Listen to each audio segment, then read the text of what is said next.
I've never really been that kind of gardener that has a good idea of what I want to do with my garden. I might have a general idea, but nothing drawn out, no colored pencils, nothing mapped out with plants chosen.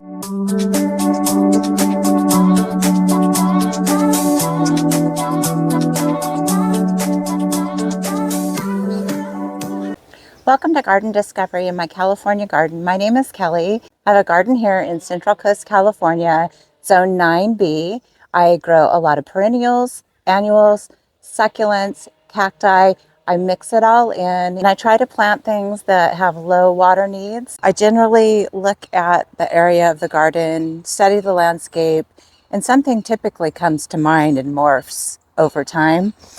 And so that's how most of my garden has developed. But I do want to be a little bit more practical this time around when I'm doing the planning for the hillside project, because there are some factors that I need to consider this time. I can't have an area that's going to take a lot of time in maintenance, and that's really important because I do have to do a lot of maintenance in other areas of my garden.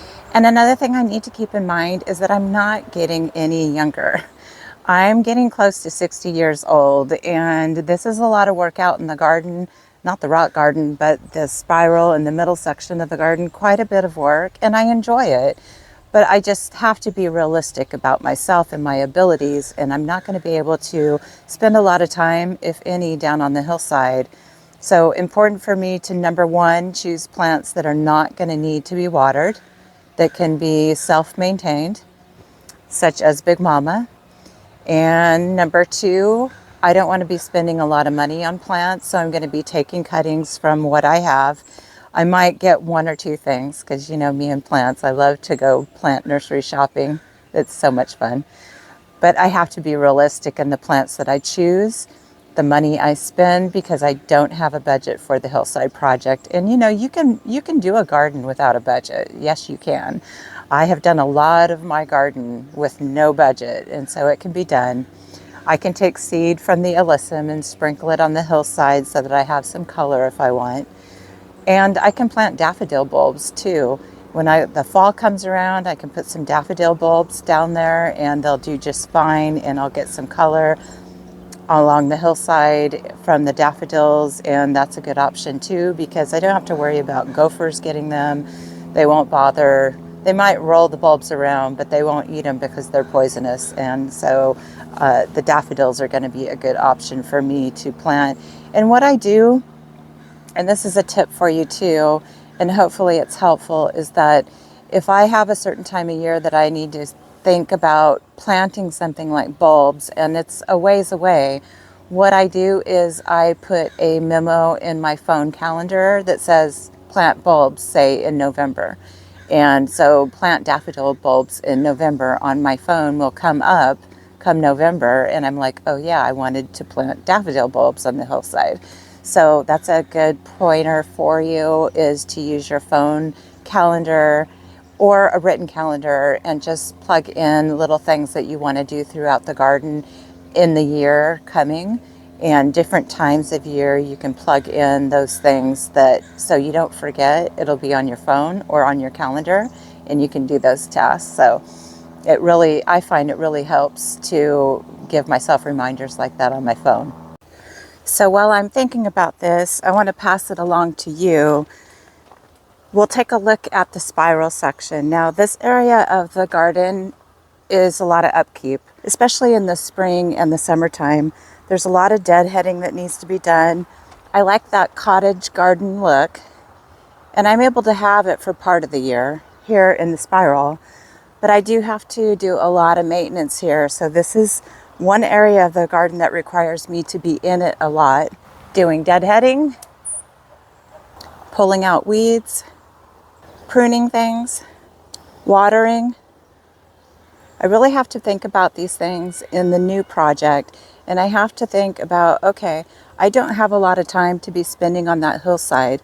None at all, actually, because this consumes all of my time here in the spiral section of the garden and in the middle section of the garden. But I do have areas in the garden that are lower maintenance, and these are examples for me to use when I'm planning up the new garden down on the hillside. So let's take a look at those. The rock garden doesn't require a lot of maintenance. You know, there's a few things that sometimes I need to do and get in there and just clean things up, tidy things up, replant a few things. But the rock garden is fairly low maintenance. And then I have other areas of the garden that are more succulents, cacti, hardy aloes, and the 3 amigo cactus. And I don't have to do a lot of maintenance in this area. So these are examples for me to use when I'm planning to do the hillside. One thing I'm going to keep in mind here is that I need plants that are low maintenance, that can survive droughts, and succulents are good options. So I'm going to be plugging away. I already have started plugging away some aeoniums and some hardy aloe cuttings. And I'll be taking more today and plugging some more in. And I also got some more aloe, big aloe cuttings from a new friend. These are the kind that you'll see on the Central Coast by the ocean. It can get about 4 or 5 feet tall, maybe even larger, and about the same in width. And these are some of the big aloes that I was given, some cuttings. I'm going to take these aloe and plug them in areas on that hillside. Not planning on doing a lot of watering in that area. I don't have time. Another option for me to put down on the hillside are some salvias. They don't require a lot of water. They're very drought tolerant, and so I might go ahead and plug some of those in there as well. So plants like this, the blue fingers, the lady fingers, the aeoniums, these are things that I'm going to be taking cuttings on, putting on the hillside because they require very little water. I also have some of the euphorbias that I can put down there. They require no water. They don't need to be watered at all. They do fine getting what they get during the springtime rains and the winter rains. This euphorbia right here needs to be moved. It's blocking this opuntia cactus, which isn't good. It needs sun. So this is something I'm going to dig out and I'm going to put down there as well. They get really large and she keeps growing, and I've threatened to start calling her Jabba the Hutt. These euphorbias do bloom, so I will get some color from the euphorbia, which is a plus. So the euphorbias, ladyfingers, blue chalksticks, aeoniums, cacti, I'm going to plug those in the garden, and those are some really good options of no maintenance, very low maintenance plants for me to put down there. And here's just a follow-up on the rock garden and how things are doing. And you can see that I seed the alyssum. Take that seed and sprinkle around here. It really does a great job in providing lots of splashes of color to the rock garden, and it really marries well with the succulents in the rock garden. So if you're planning on making a rock garden, designing one, you can think about putting alyssum and adding that into the garden as well. Earlier in the year, I did a video where I planted the bulbs that were going to come up in the springtime, like the daffodils and the tulips. And I talked about how I was spreading alyssum seeds and calendula over those pots. Well, the nursery pots, this is what I ended up with. I had talked about doing the burlap just to dress up the nursery pots, and this is how it turned out. And it's really simple. Just cut the fabric, drape it around, and as you can see, I've used these clips that I get from the Dollar Tree just to pin it in a couple of different places, and that fabric will stay on there. Really super simple if you don't want to look at a black nursery pot but cannot or do not want to afford to get pretty pots.